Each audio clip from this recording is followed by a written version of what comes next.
Olá, meus queridos irmãos e irmãs em Cristo. Hola, mis queridos hermanos y hermanas en Cristo y amigos. Llegamos al tutorial de la serie del alimento diario intitulado por Los ministros del nuevo pacto. El volumen 1, la iglesia de los primogénitos.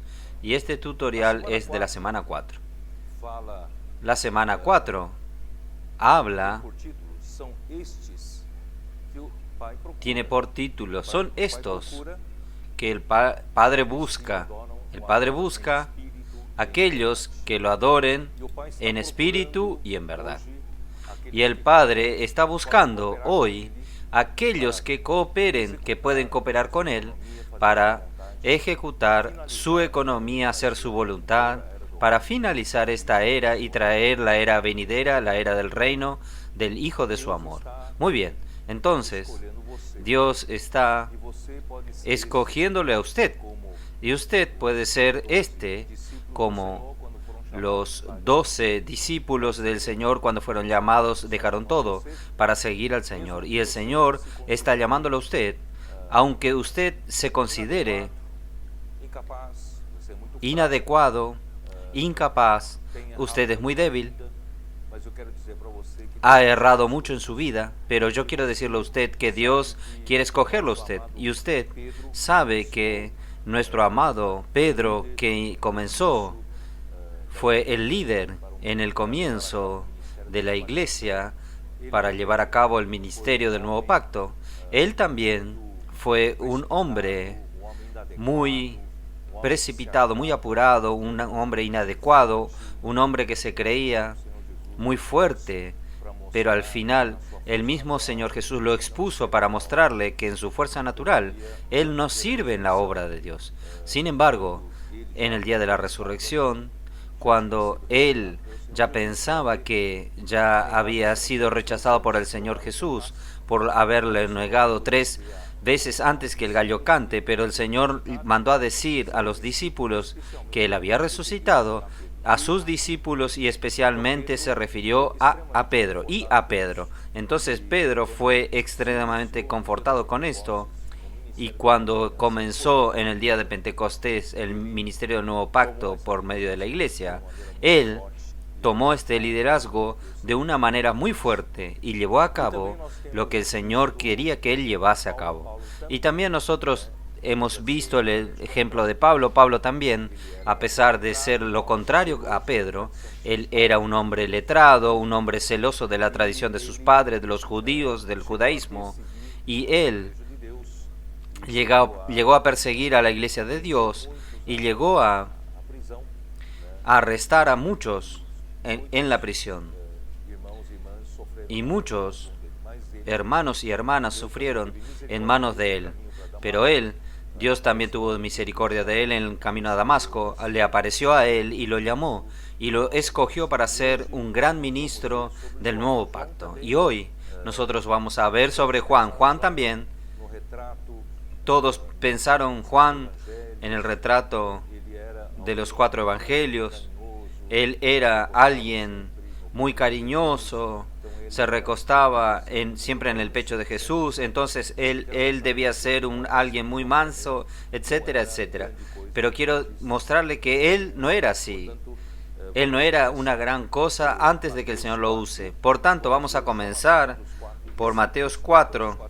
Vamos a ver el llamamiento de los 4 discípulos, de los 4 principales discípulos. Mateos 4, versículo 18 hasta 22. Andando Jesús al mar de Galilea, vio a 2 hermanos, Simón, llamado Pedro, y a Andrés su hermano, que echaban las redes en el mar, porque eran pescadores.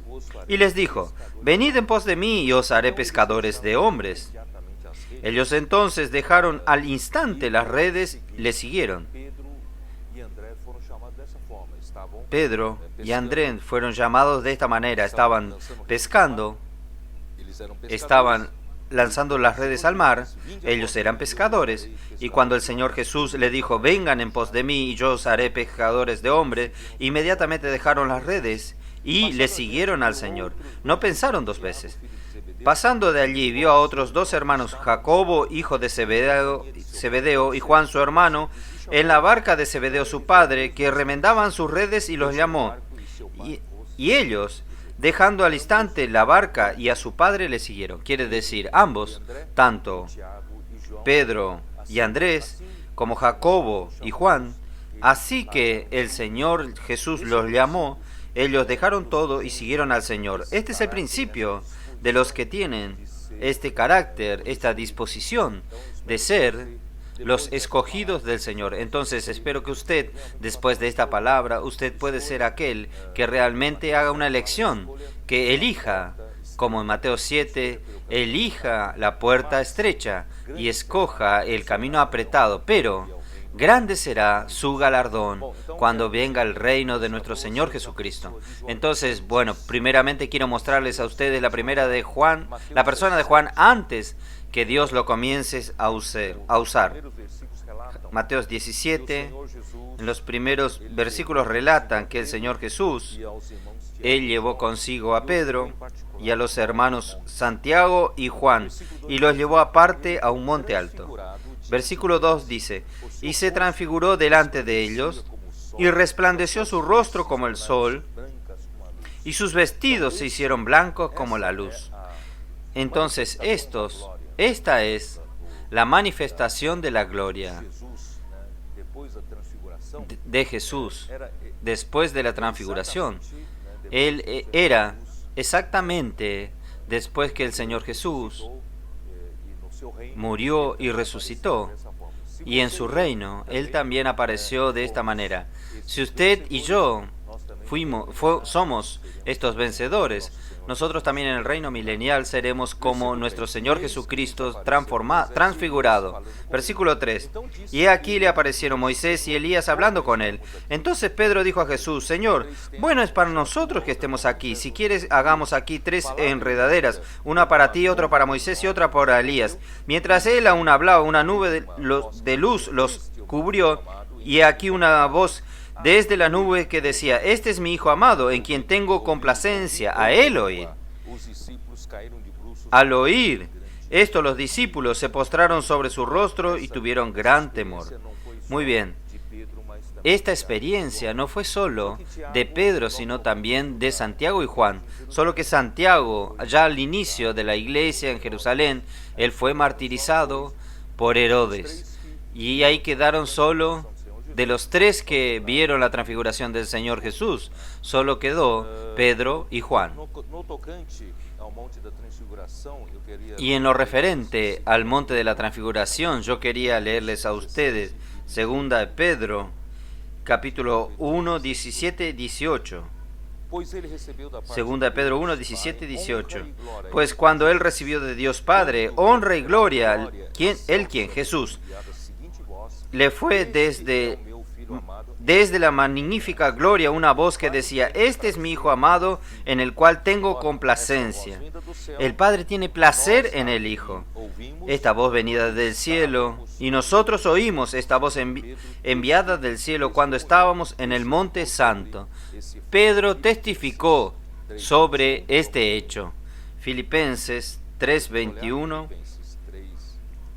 Podemos ver Filipenses 3:21 que dice así, el cual transformará el cuerpo de la humillación nuestra, para que sea semejante al cuerpo de la gloria suya.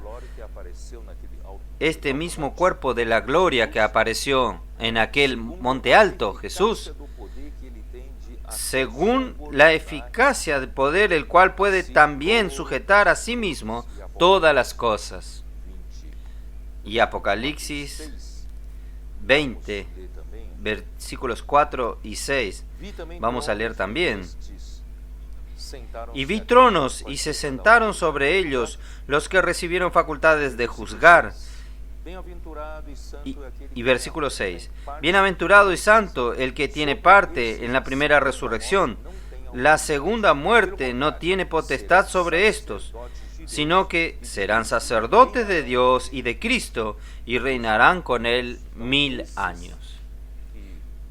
Entonces estos que fueron hoy pagan el precio para dejar todo para seguir al Señor, no le importando sus propios intereses en esta vida. Él solo sabe obedecer a Dios, obedecer a Jesús, hacer la voluntad del Padre. Estos serán los sacerdotes de Dios y de Cristo y reinarán por los 1000 años. Este es el galardón para los vencedores. Muy bien. Bueno, ahora vamos a mirar Mateos 20. Mateos capítulo 20. Versículo 20. Entonces se le acercó la madre de los hijos de Zebedeo con sus hijos, postrándose ante él y pidiéndole algo. Él le dijo: ¿qué quieres? Ella le dijo: ordena que en tu reino se sienten estos 2 hijos míos, el uno a tu derecha y el otro a tu izquierda. Entonces Jesús respondió, dijo: ¿no sabéis lo que pedís? ¿Podéis beber del vaso que yo he de beber y ser bautizado con el bautismo que yo soy bautizado? Ellos dijeron: podemos. A él les dijo: a la verdad de mi vaso beberéis, y con el bautismo que yo soy bautizado seréis bautizados. Pero el que es sentado a mi derecha y a mi izquierda no es mío darle, sino aquello que quiere está preparado por mi Padre. Cuando los 10 oyeron esto, se enojaron contra los 2 hermanos. Entonces aquí nos muestra que a pesar de un pedido de la madre de Santiago y Juan, solo por el hecho de que los demás 10 discípulos se indignaron contra los 2, ellos sabían que fue pedido de los 2. Por tanto, el concepto de posición, el concepto de quién es primero, quién es segundo, quién es el mayor, quién es el menor, aún estaba en la cabeza de Santiago y Juan. Por tanto, Santiago y Juan, a pesar de que Juan es registrado en la Biblia como algo tan dulce, tan manso, pero él no era así. Él tenía ambición por la posición. Y eso también está registrado. Vamos a volver después aquí. También está registrado en Lucas capítulo 22, versículo 24. Este mismo registro. Aquí dice así: hubo también entre ellos una disputa sobre quién de ellos sería el mayor. Pero él les dijo: los reyes de las naciones se enseñorean de ella, y los que sobre ellas tienen autoridad son llamados bienhechores. Mas no es así vosotros, sino que el mayor entre vosotros como el más joven, y el que dirige como el que sirve. Porque ¿cuál es el mayor? ¿El que se sienta a la mesa o el que sirve? No es el que se sienta a la mesa, mas yo estoy entre vosotros como el que sirve. Pero vosotros sois los que habéis permanecido conmigo en mis pruebas. Yo pues os asigno un reino, como mi Padre me lo asignó a mí, para que comáis y bebáis a mi mesa en mi reino, y os sentéis en tronos juzgando a las 12 tribus de Israel. Por tanto, mis queridos hermanos, este concepto de disputa por el poder, por la posición, aún está en nuestro hombre natural, porque en el mundo nosotros somos así. Quien no disputa por un lugar, él nunca no será alguien en la vida, en esta sociedad que vivimos. Entonces, toda una cuestión de disputa por el poder, por la posición, por el espacio, y así en adelante. Si usted mira para todos los reinos del pasado, todos los grandes imperios del pasado, si usted mira en el ápice del poder, siempre es la misma historia. Es una historia de intrigas, de traiciones, una historia, uno sacar la alfombra de otro para poder subir en la vida, para no decir los muchos asesinatos que sucedieron para tomar el poder. Por tanto, si nosotros comenzamos en la iglesia del Señor también a disputar posición de esta manera, estamos todos acabados. Por eso, que en el reino de Dios, en la iglesia, en la obra del Señor, no es así. Aquí quien quiere ser el mayor tiene que servir al menor. Aquel que quiere ser el mayor, aprenda a servir como nuestro Señor Jesús, que vino para servir. Por tanto, nosotros necesitamos estar dispuestos por una disposición de servir a los otros, nunca esperar que los otros nos sirvan. Entonces, este es el ejemplo dejado por el Señor Jesús. Muy bien. Vamos. Yo dije en uno de los mensajes de la semana pasada, en relación a la simplicidad. Después que Adán fue creado, Adán, él tenía una simplicidad de Dios que Dios creó en él. La simplicidad es la siguiente. Él fue creado por Dios, por tanto, todo lo que Dios decía, su palabra para Adán era la verdad. La palabra de Dios para Adán era la dirección, el discernimiento de lo cierto y de lo errado. Él mismo no filtraba la palabra de Dios, porque Dios es confiable. Todo lo que Dios decía para él era eso. Pero Satanás, a través de la serpiente, muy sutilmente, atrajo a Eva y no a Adán. Entonces Eva estaba descubierta, su marido no era su cabeza en aquel momento, y tomó esta posición de dialogar con la serpiente y vio que el árbol del conocimiento del bien y del mal era bueno para comer y deseable para tener entendimiento y deseable para tener la capacidad de discernir lo que es correcto y errado. En otras palabras, ya no creían en lo que Dios hablaba y todo lo que antiguamente Adán y Eva tenían esta simplicidad. Todo lo que Dios hablaba era verdad, pero ahora no. Ahora ellos tenían su propio sentido crítico, sentido de justicia, de verdad, su propio patrón de comportamiento. Por tanto, esto terminó contaminando al hombre. Infelizmente parece algo bueno, pero esto terminó arruinando al hombre para el plan de Dios. Por eso Dios quiere que nosotros volvamos todos a la simplicidad. Simplicidad de la siguiente manera. Todo lo que Dios diga, nosotros obedecemos, no vamos a crear nuestra propia verdad. Nosotros creamos nuestra propia fachada, nuestra apariencia. Por eso, para aparentar a los otros según el padrón que yo tengo. Entonces Jesús dijo en Juan 14:6, Jesús le dijo, yo soy el camino, la verdad y la vida. Yo soy la verdad. Solo Dios es la verdad en este universo y su Hijo Jesucristo es la verdad para nosotros. Por tanto, no hay segunda verdad. No tiene sentido que usted busque su sentido de lo cierto y errado. No tiene sentido que usted tenga su padrón de verdad, porque hay solo una verdad en este universo. Y esta verdad es Cristo y la verdad es Dios.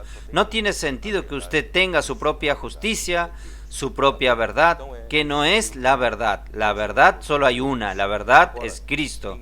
La verdad es Dios. ¿Está bien? Entonces es esto que yo quería mostrarles a ustedes desde el comienzo. Ahora, en Marcos capítulo 3, comienza a mostrar otra faceta de Juan y de Santiago. Marcos 3, versículo 16 dice así. Versículo 16 fala assim: A Simón, a quien puso por sobrenombre Pedro, a Jacobo, hijo de Zebedeo, y a Juan, hermano de Jacobo, a quienes apellidó Boanerges. Jesús le dio el nombre de Boanerges, esto es, hijos del trueno. ¿Por qué será que Jesús le dio este sobrenombre para los dos, para Santiago y Juan, de Boanerges, hijos del trueno? Yo voy a mostrarles a ustedes en el capítulo 9 aún de Marcos, capítulo 9 de Marcos, versículo 38. versículo 38. Dice así: Juan le respondió diciendo: Maestro, hemos visto a uno que en tu nombre echaba fuera demonios, pero él no nos sigue y se lo prohibimos porque no nos seguía. E nós lhe o proibamos. Pero Jesús dijo: no se lo prohibas, porque ninguno hay que haga milagro en mi nombre que luego pueda decir mal de mí, porque el que no es contra nosotros, por nosotros es. Y cualquiera que os diere un vaso de agua en mi nombre, porque sois de Cristo, de cierto os digo que no perderá su recompensa. Quiere decir, Juan era de un corazón estrecho y era también explosivo. Era, como yo diría, intolerante. Y había un hombre también que en nombre de Jesús expulsaba a los demonios, pero no seguía a Jesús. Y Juan, como hijo del trueno, Boanerges, quería prohibírselo. Entonces, esta es la historia. Y en otra porción de la Biblia, en Lucas 9, a partir del 51, también registra otra historia. Cuando se cumplieron el tiempo en que él había de ser recibido arriba, afirmó su rostro para ir a Jerusalén. Y envió mensajeros delante de él, los cuales fueron y entraron en una aldea de los samaritanos para hacerle preparativos. Mas no le recibieron, porque su aspecto era como de ir a Jerusalén. Los samaritanos no se daban con los judíos, y principalmente quien pasaba por Samaria, y si estuviese mostrando que estaba solo de pasada y era la intención ir a Jerusalén, los samaritanos no recibían. Entonces, ellos no recibieron a nuestro Señor Jesucristo. Y el 54 dice así: viendo esto, sus discípulos, Jacobo y Juan, dijeron: Señor, ¿quiere que mandemos que descienda fuego del cielo, como hizo Elías, y los consuma? Entonces, volviéndose él, los reprendió diciendo: vosotros no sabéis de qué espíritu sois, porque el Hijo del Hombre no vino para perder las almas de los hombres, sino para salvarlas. Y fueron a otra aldea. Nuestro Señor Jesús no vino para destruir y agredir a quien no le recibe, que manda que baje fuego del cielo. Así eran Jacobo y Juan, los Boanerges, los hijos del trueno. Juan entonces no era tan manso, tan dulce como nosotros pensábamos, pero en el registro del mismo Evangelio de Juan ya registra que Juan era extremadamente cariñoso, que Jesús amaba, era el discípulo que Jesús amaba. Juan 13, versículo 23, dice así: y uno de sus discípulos, a cual Jesús amaba, estaba recostado al lado de Jesús. Entonces Juan, él mismo se denomina el discípulo a quien Jesús amaba, es aquel que siempre estaba recostado a Jesús, siempre recostado en el pecho de Jesús. Entonces, en el capítulo 20 también de Juan, versículo 2, describe algo semejante. Entonces, corrió y fue a Simón Pedro y a otro discípulo, aquel a quien amaba Jesús. Entonces, el mismo Juan, él describía a él mismo como discípulo a quien Jesús amaba. Capítulo 21, capítulo 7 también dice: entonces aquel discípulo a quien Jesús amaba dijo a Pedro: es el Señor. Aquí se refería al mismo Juan. Y también el versículo 20. Volviéndose Pedro, vio que le seguía el discípulo a quien amaba Jesús, el mismo que en la cena se había recostado al lado de Jesús y le había dicho: Señor, ¿quién es el que lo va a entregar? El discípulo que el Señor amaba siempre se refería a Juan. Y ya que estamos aquí en el capítulo 21 de Juan, yo le voy a mostrar el versículo 22. Jesús le dijo: si quiero que él quede hasta que yo venga, ¿qué a ti? Sígueme tú. Esto le dijo el Señor a Pedro, que si yo quiero que yo quede hasta que yo vuelva, ¿qué te importa usted? Sígame. Entonces, en aquel tiempo se tornó corriente hablar que Juan no iba a morir. No, él no dice que Juan no iba a morir. Juan, él mismo explica, no, él no dice que Juan no iba a morir. ¿Qué quiso decir realmente? Quiere decir que el ministerio de Juan no iba a terminar, que iba a durar hasta la venida del Señor. Por tanto, nosotros estamos hoy en el ministerio de Juan. Por tanto, el ministerio de Juan, ya cuando Juan pasó a ejercer su ministerio solo, ya no con Pedro como en el comienzo, después de que Pablo, él pasó probablemente en los años después que Pablo fue martirizado, creo que 2 años después, él fue para Éfeso. Y allí en Éfeso él comenzó su ministerio. Él ya era una persona mayor, una persona madura, era una persona espiritual. Él ya, entonces su ministerio es un ministerio maduro, es un ministerio espiritual, es un ministerio en el plan celestial, como dice en 2 Corintios 4:18. Vamos a ver. 2 Corintios 4:18, que dice así: no mirando nosotros las cosas que se ven, sino las que no se ven, pues las cosas que se ven son temporales, pero las que no se ven son eternas. Por tanto, nosotros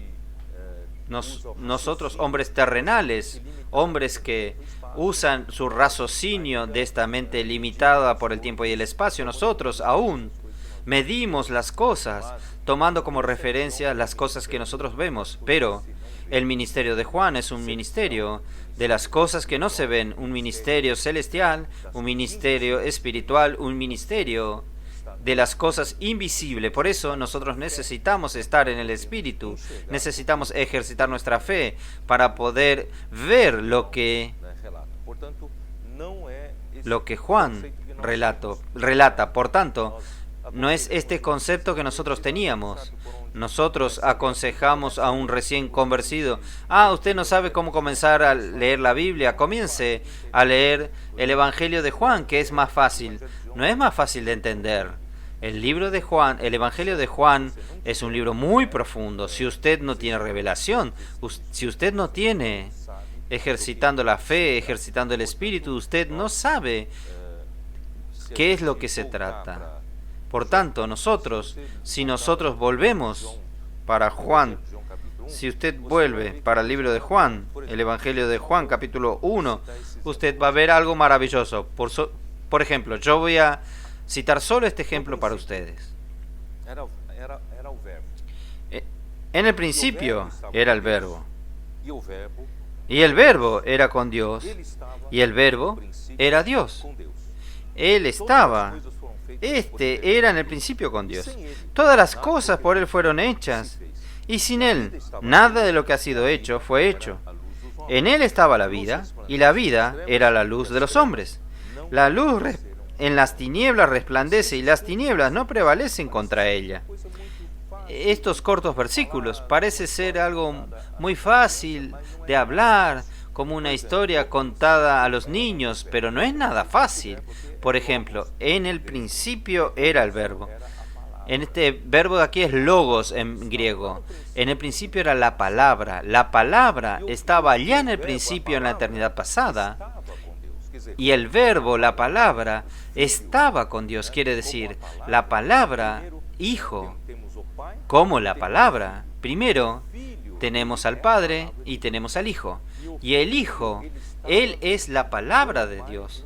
Y el Hijo estaba con el Padre ya en el principio. Entonces, y el Verbo era Dios. Y la palabra era Dios. Entonces, miren, este versículo, este solo versículo representa muchas cosas. ¿Qué? Primero, el Hijo, Él es quien revela al Padre. El Hijo es la palabra revela a la persona, ¿no es así? Si yo estoy callado aquí por un tiempo, yo sería un misterio. Usted nunca iba a saber lo que está aquí dentro, quién soy yo, lo que pretendo. Pero si yo hablo, yo consigo definirme, consigo revelar lo que yo soy y lo que yo pienso, ¿no es así?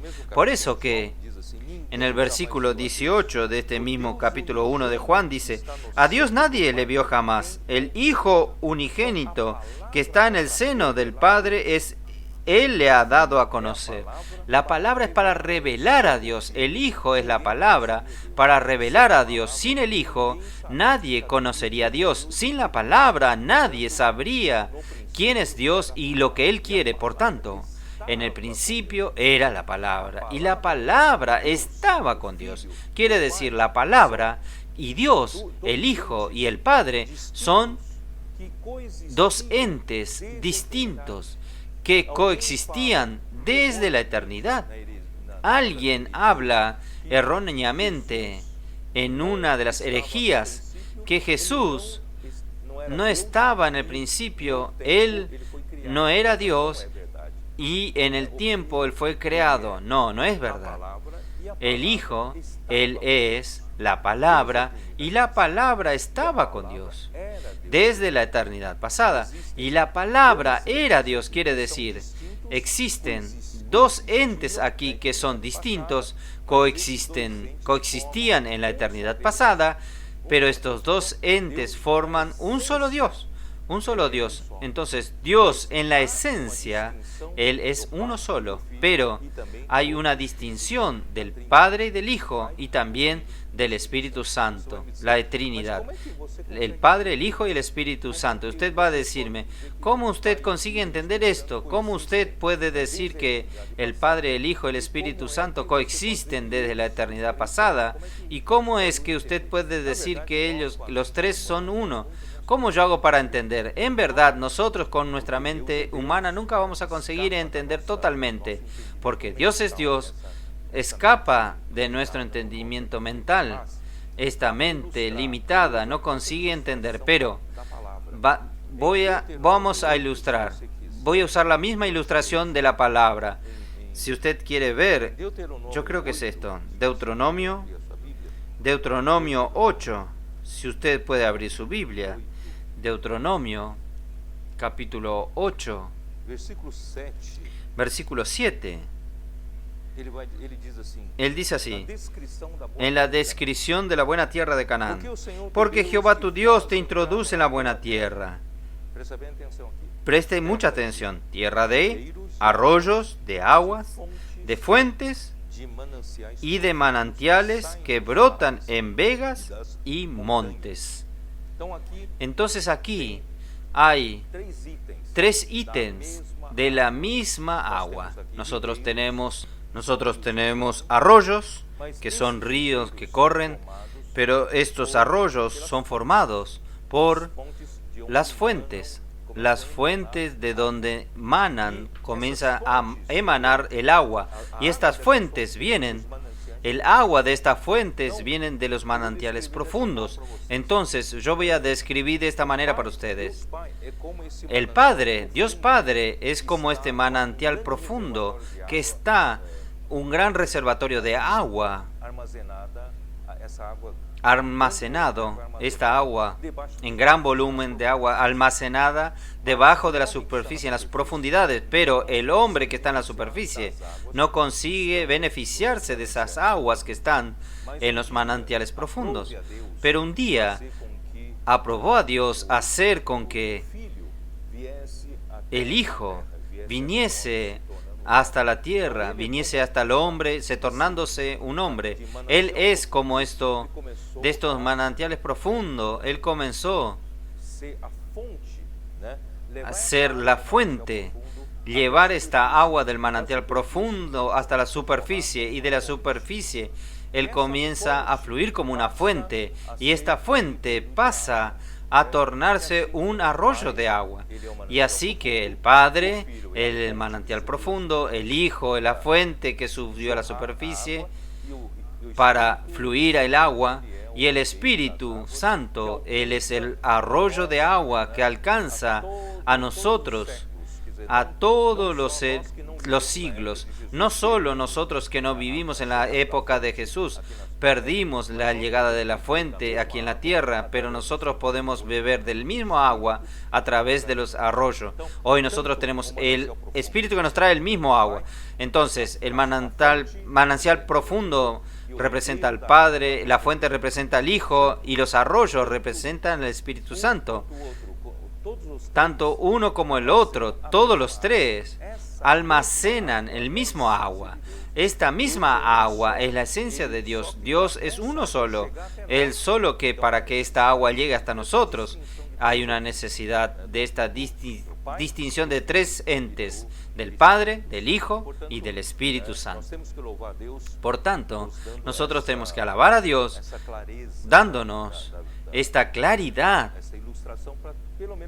esta ilustración, para que nuestra mente racional pueda conseguir entender un poco. ¿Está bien? Entonces, nosotros llegamos entonces en Juan 14 hasta el 17, solo para mostrarles a ustedes que Juan no es nada superficial, no es nada algo fácil de entender, que Juan, cuando llega en el capítulo 14, 15, 16, 17, él llega en el pico de la revelación de la economía de Dios. Esto quiere decir, él llega al ápice de todo el plan de la salvación de Dios para el hombre. Lo que Dios quiere mostrado a partir de los capítulos 14, 15, 16, 17, es que Dios quiere mostrarnos que Él nos sacó como un tizón del fuego y nos rescató de la perdición eterna, y Él envió a su propio Hijo muriendo en nuestro lugar, realizó la redención y nos salvó de nuestros pecados. Y no solo esto, Él también nos justificó por la fe. Cuando nosotros creímos en Jesús, y la fe nos justificó delante de Dios y nos dio paz con Dios. No solo esto, nosotros pasamos a partir de aquel día, nosotros hacemos parte de la iglesia, miembro del cuerpo de Cristo. Y Dios entonces pasa a trabajar en nosotros para nuestro crecimiento, y el crecimiento después de nuestra justificación, reconciliación, es nuestra santificación. Y el proceso de santificación tiene como meta desde Dios renovar nuestra mente, Dios transformar nuestra alma y Dios conformarnos a la imagen de su Hijo. Quiere decir, nuestra mente está siendo renovada por el Espíritu, por la palabra que Él está dándonos. Hace esto parte de la santificación, y nuestra alma está siendo santificada. Esto quiere decir, nuestra alma está siendo transformada. Dios está a través de su palabra, todo es por la palabra de Dios. Dios a través de su palabra está dispensándonos sus elementos santos. Solo Dios es santo en este universo. Santidad no es usted no pecar, hacer las cosas correctas, no. La santidad es el propio Dios. Solo Dios es santo. Entonces, si usted quiere ser santo, usted necesita muchos elementos de Dios. Entonces Dios está supliéndonos con sus elementos todos los días, con su palabra profética, la Biblia que usted lee, en las reuniones que usted participa, también hay palabras, las conferencias, las reuniones. Dios está diariamente supliéndonos con su palabra. ¿Con qué meta?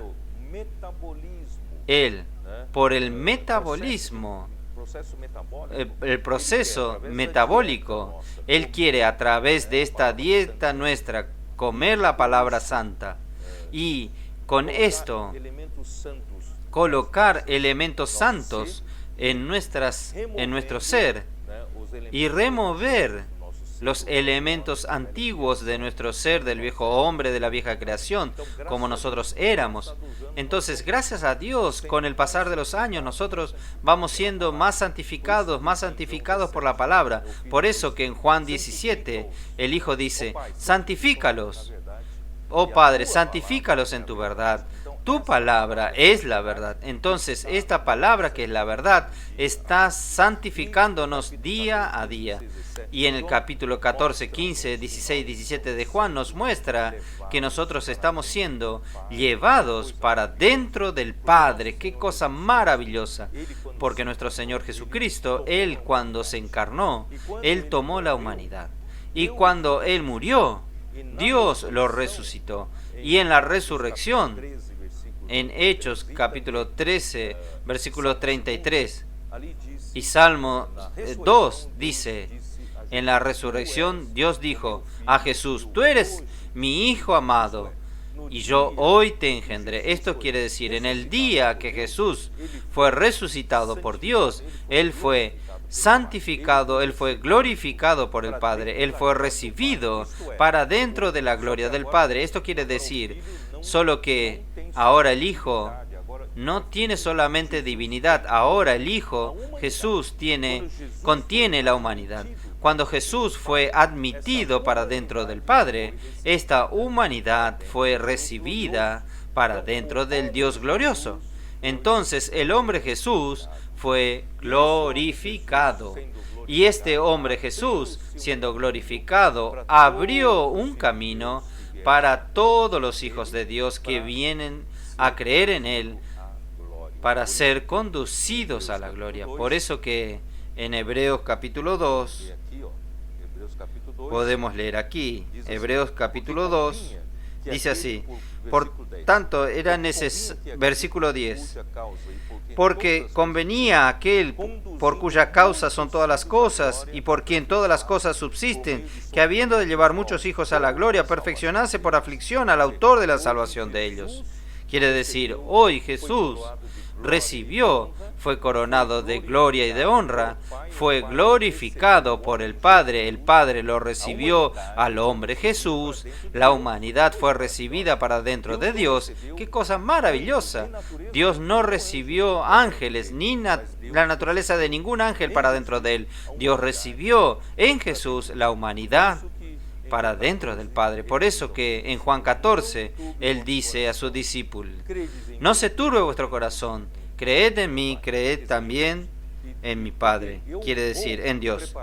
Porque yo voy a preparar lugar para que cuando yo fuera y vuelva, yo volveré para recibirlos para mí mismo, para que donde yo estoy, vosotros también estéis. Quiere decir, yo quiero mi muerte y resurrección. Tiene como meta Dios glorificarme, al hombre Jesús ser glorificado. Y cuando la humanidad de Jesús fue glorificado, recibido para dentro del Padre, va a abrir un camino para todos los hombres que vengan a creer en Él. Entonces yo voy a preparar este lugar para ustedes. Este lugar no es una casa celestial. Este lugar es el mismo Padre.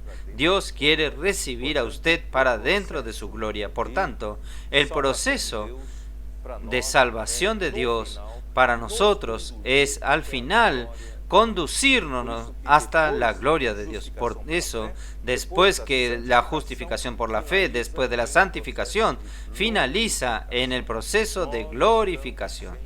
Nosotros estamos siendo glorificados para que Dios nos reciba. Por tanto, en Juan capítulo 7, en el día de la fiesta, en el último día de la fiesta de los tabernáculos, Jesús, en el versículo 37, en el último día y gran día de la fiesta, Jesús se puso en pie y alzó la voz diciendo, si alguno tiene sed, venga a mí y beba.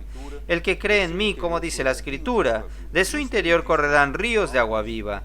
Esto dijo del Espíritu que habían de recibir, de los que creyesen en Él, pues aún no había venido el Espíritu Santo, porque Jesús no había sido aún glorificado.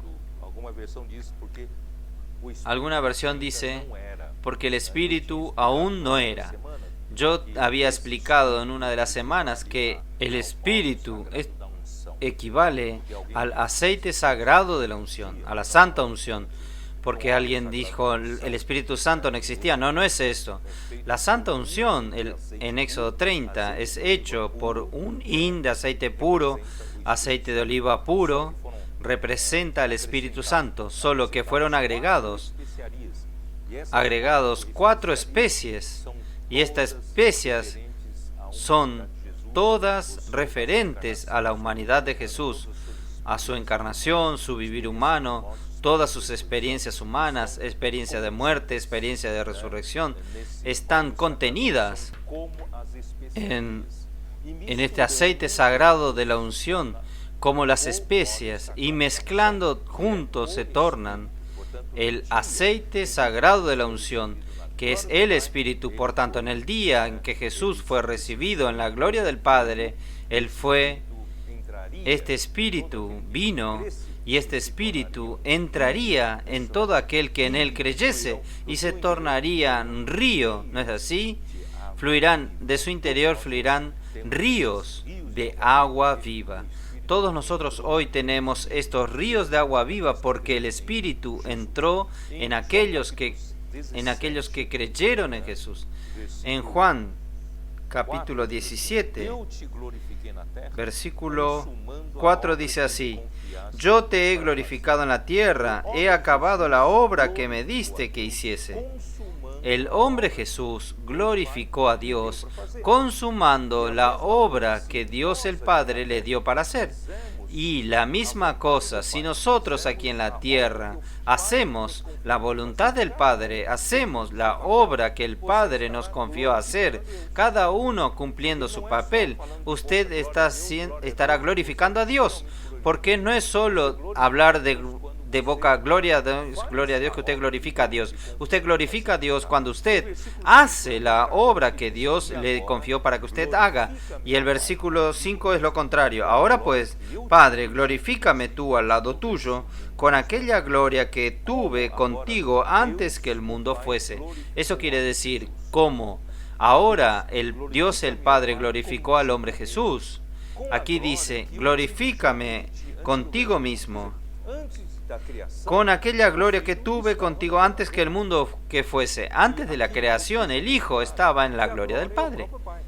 Y aquí dejó muy claro que la gloria es el mismo Padre. El Hijo estaba pidiendo que el Padre lo glorifique con él mismo. Entonces, la gloria es el mismo Padre.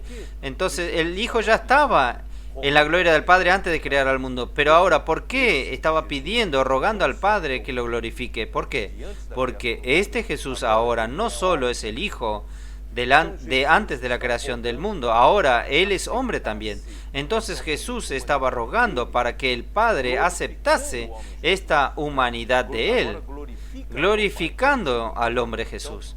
Ahora, glorifícame, oh Padre, contigo mismo. Entonces, gracias a Dios el Padre en la resurrección, Él probó que glorificó a Jesús. Y glorificando a Jesús abrió un camino para todos nosotros. Y no solo esto, en el capítulo 17, y ya no estoy en el mundo, mas estoy esto en el mundo. Y yo voy a ti, Padre Santo, a los que me has dado, guárdalos en tu nombre, para que sean uno, así como nosotros. Quiere decir, lo que Dios quiere hacer es recibirnos en su gloria. Y no solo esto, recibiéndonos en su gloria, es hacernos participar en su unidad. Existe una unidad maravillosa, una unidad entre el Padre y el Hijo que usted no consigue entender con la mente humana. Jesús dijo así: quien me ve a mí ve al Padre. Y Jesús también dijo: todo lo que el Padre tiene es mío. Quiere decir, esta unidad perfecta, intrínseca entre el Padre y el Hijo. Dios está invitándonos a participar. Miren qué maravilla. Y también, voy a continuar leyendo aquí. Versículo 20. Mas no ruego solamente por esto, sino también por los que han de creer en mí por la palabra de ellos, para que todos sean uno. Entonces, es la palabra que va a llevarnos a esta unidad. Para que todos sean uno, como tú, oh Padre, en mí, y yo en ti, que también ellos sean uno en nosotros, para que el mundo crea que tú me enviaste. Quiere decir, esta unidad maravillosa del Padre y del Hijo en el Padre, Dios quiere hacernos participar de esta unidad maravillosa. La gloria que me diste yo les he dado, versículo 22, para que sean uno, así como nosotros somos uno. La gloria es para hacernos uno, como el Hijo y el Padre son uno. Yo en ellos y tú en mí, para que sean perfectos en unidad. Entonces Dios nos invita para participar de su unidad. Y no solo esto, para que el mundo conozca que tú me enviaste y que los amaste a ellos como también a mí me has amado. Padre, aquellos que me has dado, quiero que donde yo estoy también ellos estén conmigo, para que vean mi gloria que me has dado, porque me has amado desde antes de la fundación del mundo. Versículo 26. Y les he dado a conocer tu nombre y los haré conocer aún, para que el amor con que me has amado estén en ellos y yo en ellos. Entonces aquí entra un elemento más. Dios nos invita para participar de esta relación de amor entre el Padre y el Hijo y el Padre. Y Dios quiere que nosotros entremos en esta convivencia maravillosa del amor ágape, del amor más perfecto que existe. Por tanto, hermanos, nosotros somos bienaventurados.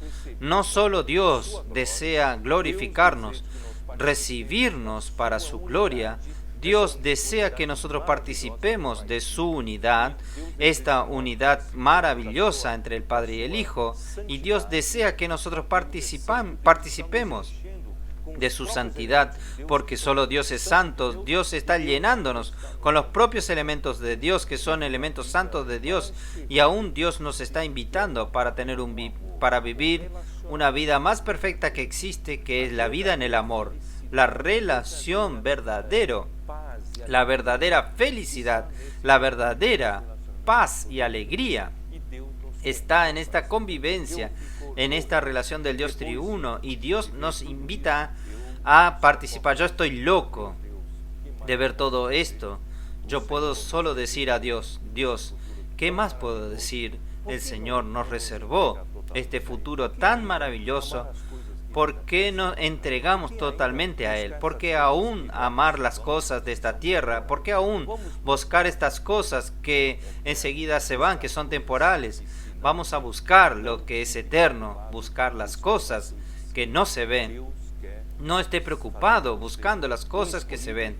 Dios quiere hacer de usted un escogido, que hoy Él pueda contar con usted para hacer su voluntad, y mañana el Señor está reservándonos un lugar maravilloso, que es un lugar en su gloria, un lugar en su reino, un lugar en esta convivencia maravillosa del amor, de la unidad, de la santidad, de la justicia de Dios. Y esto es inexplicable. Solo podemos decir, Señor, ¿quién somos nosotros? ¿Qué es el hombre para que de él te acuerdes? Y el Hijo del Hombre para que lo visites. Muchas gracias, Señor Jesús. Que el Señor los bendiga a cada uno de nosotros, y usted que está oyéndome, que usted pueda ser uno de estos escogidos y pueda llegar a este galardón final antes de los otros, ya en el milenio, en el reino milenial, ya estar participando de esta realidad. Dios lo bendiga a usted. Amén. Jesús es el Señor.